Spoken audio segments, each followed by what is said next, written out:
حامد و مصلیہ حمد و صلات کے بعد گفتگو یہ چل رہی تھی کہ سورہ فاتحہ کے بغیر مقتدی اگر سورہ فاتحہ نہ پڑھے امام کے پیچھے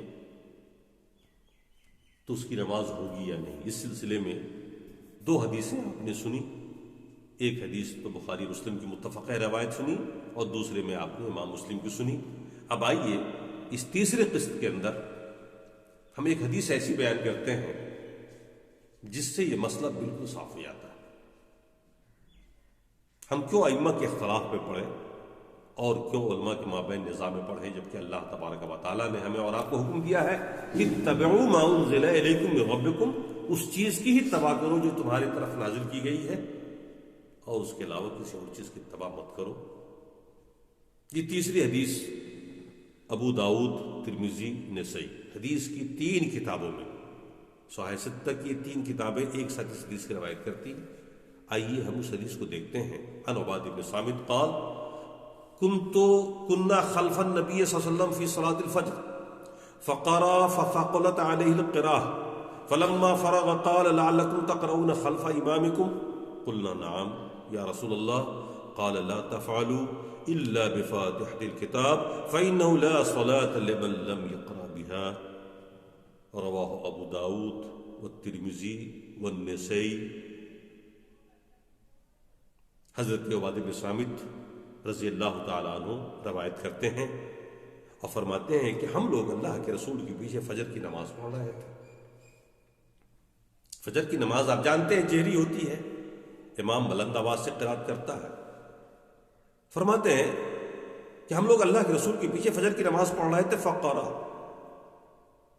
تو یہ عبادہ بن صامت نے بھی امام کے پیچھے نے اللہ کے رسول کے پیچھے قرات کی، یعنی سورہ فاتحہ پڑھ لی، سورہ فاتحہ کے ساتھ ساتھ سورت بھی ملا لی۔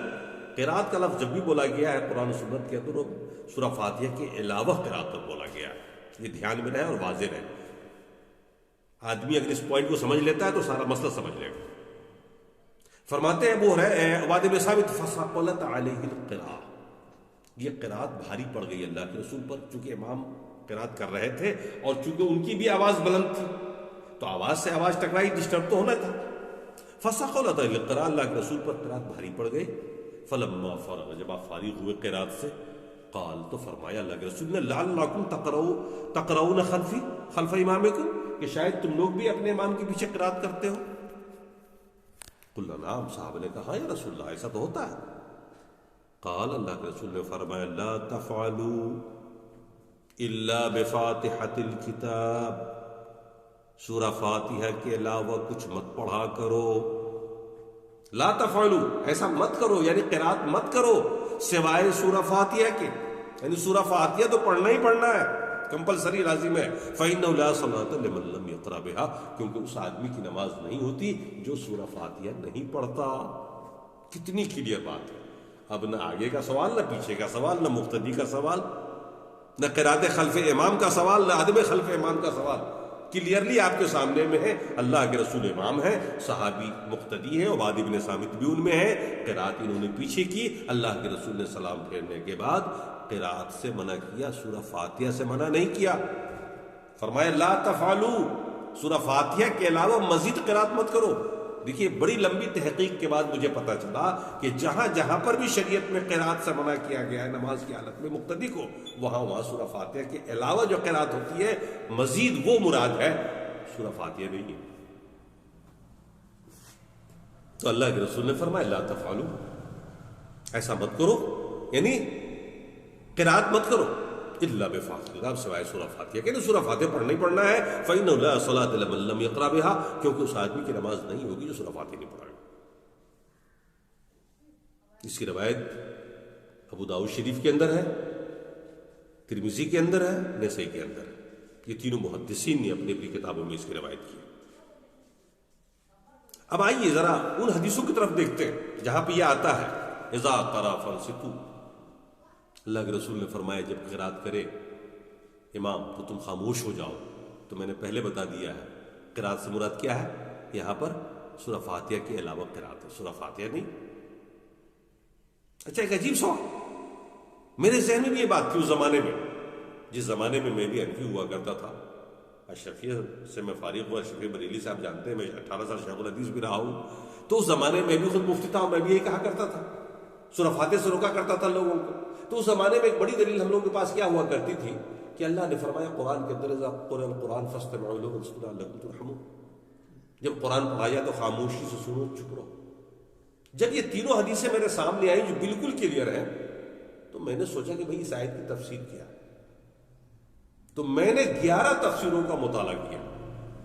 قرآن کی جو تفسیر ہوتی ہے نا، پہلے دور میں جو علماء نے تفسیر لکھی ہوئی اس کے خلاصہ لکھا ہوا نا، میں نے 11 تفسیروں کا مطالعہ کیا۔ اس کے لیے میں نے ایک لمبا سفر کیا جے پور کا، وہاں ایک بڑی لائبریری بیٹھ کر کے مطالعہ کیا میں نے، اور بیشتر مفسرین نے اس کے بارے میں، اس آیت کے بارے میں فرمایا ہے کہ دراصل یہ جواب ہے مشرکین مکہ کا، کہ مشرکین مکہ اللہ کے رسول جب قرآن پڑھا کرتے تھے نا خانہ کعبہ میں بیٹھ کے، جس کو سن کے لوگ مسلمان ہو جاتے تھے، تو اس موقع پر مشرکین مکہ نے پلارن کی اور انہوں نے کہا وقال الذین کفروا لا تسمعوا لهذا القرآن والغوا فیہ لعلکم تغلبون۔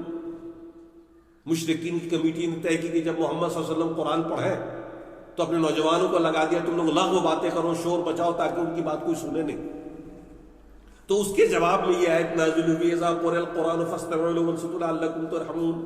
اللہ نے فرمایا جب قرآن پڑھا جائے تو خاموشی سے سنو، چپ رہو، ہو سکتا ہے اللہ تمہارے اوپر رحم کر دے، یعنی تمہارے دل میں بھی ایمان ڈال دے۔ اور جیسا کہ آپ جانتے ہیں یہ سورہ اعراف کی آیت ہے، سورہ اعراف مکی ہے۔ یہ جو ہے وَإِذَا قُرِئَ الْقُرْآنُ فَاسْتَمِعُوا لَهُ وَانصِتُوا لَعَلَّكُمْ تُرْحَمُونَ، یہ سورہ اعراف کی آیت ہے، اور سورہ اعراف پوری کی پوری مکی صورت ہے۔ اس کا نزول ہوا ہے نماز کی فرضیت سے پہلے۔ نماز مکے میں فرض ہوئی ہے لاسٹ والے سال میں، ہجرت والے سال میں فرض ہوئی ہے، اللہ کے رسول کو معراج ہوئی ہے، اور وہاں سے آنے کے بعد ہی آپ نے کچھ دنوں کے بعد ہجرت کی ہے۔ اور یہ جو نزول ہے یہ نبوت کے 6 سال کا ہے، لگ بھگ 6-7 سال کا ہے، جس دور میں مکے والے خانہ کعبہ میں بیٹھتے تھے اور پریشان کرتے تھے اللہ کے رسول کو، مسلمانوں کو۔ تو وَالْغَوْا فِيهَا لَعَلَّكُمْ تَغْلِبُونَ جو پہلی آیت میں نے پڑھی ہے جس کے جواب میں یہ ہے، وہ بھی سورہ فصلت کی ہے، وہ بھی مکی ہے، اور یہ بھی مکی ہے۔ مفسرین نے یہی لکھا ہے تفسیر کے اندر کہ یہ دونوں صورت مکی ہے، قرآن سے کوئی لینا دینا ہے ہی نہیں سرے سے، کہ جب قرآن پڑھا جائے سورہ فاتحہ تو ایک ایسی چیز ہے کہ جس کے بغیر نماز نہیں۔ اگر آپ نے سورہ فاتحہ نہیں پڑھی تو گویا آپ نے رب سے ہم کلامی نہیں کی، رب کے سامنے میں اپنی حمد و صلات نہیں کی، آپ چپ چاپ کھڑے ہیں رب کے سامنے میں، آپ عبادت کے لیے آئے ہو۔ سوچو مفتی چپ چاپ کھڑا ہے، کیا امام ہماری سورہ فاتحہ کی امامت کر رہا ہے؟ تو پھر سبحان ربی العظیم اور ربی الاعلیٰ کیوں رہ گیا ہمارے حصے میں، اور فاتحہ درود کیوں رہ گیا؟ کیا وہ اس کی امامت ہماری اقتدا نہیں، ہم اس کی نہیں کر سکتے تھے، وہ ہماری اس کی امامت نہیں کر سکتا تھا؟ تو میرے بھائیو یہ وی آئی پی چیز ہے، سورہ فاتحہ کے بغیر کوئی نماز نہیں ہوتی، یہاں تک کہ جنازے کی نماز بھی سورہ فاتحہ کے بغیر نہیں ہوتی، اس کے اندر بھی سورہ فاتحہ کا پڑھا جانا پہلی تکبیر کے بعد ضروری ہے۔ آپ حدیث اٹھا کے دیکھیے۔ تو اگر آپ کے یہاں حق اور باطل کے جانچنے کا معیار قرآن و سنت ہو جائے تو کوئی جھگڑا لفڑا نہیں، لیکن اگر آپ کے سامنے میں حق کو جانچنے کا معیار کثرت تعداد کی ہو جائے تب تو پھر آپ کے لیے بڑا مسئلہ ہو جائے گا۔ آج کل عام طور سے ایک ذہن بنا ہوا ہے کہ لوگ حق تلاش کرتے ہیں کثرت میں، زیادہ لوگ جس کام کو کر رہے ہوں تو مانتے ہیں کہ یہ برحق ہے، اور کم لوگ اگر کسی بات کو مانتے ہیں تو اس کو سمجھتے ہیں ناحق۔ حق وہ نہیں ہے جس پر لوگ چلیں، بلکہ حق وہ ہوتا ہے جس پر دلیل قائم۔ کبھی کبھی ایسا بھی ہوتا ہے کہ حق پر چلنے والا ایک ہی آدمی ہوتا ہے، پوری دنیا اس کے خلاف ہوتی ہے، لیکن وقت بتا دیتا ہے آپ کو کہ حق پر چلنے والا وہ ایک ہی آدمی تھا، باقی سب غلط تھے۔ ابراہیم علیہ السلام کے زمانے کی مثال نہیں، نبیوں کے زمانے میں اٹھا کے دیکھ لیجئے، ایسا بھی دور آیا ہے کہ تنہا نبی کھڑے ہیں پوری امت کے خلاف، پوری دنیا کے خلاف، سارے لوگ اس کے خلاف ہیں، لیکن پھر وقت آتا ہے کہ سارے لوگ اس کے ہمراہ بنتے ہیں۔ تو حق وہ ہے جس پر لوگ نہیں چلے، بلکہ حق وہ ہے جو دلیل بتائے۔ اللہ تعالیٰ آپ کو صحیح سمجھ عطا فرمائے۔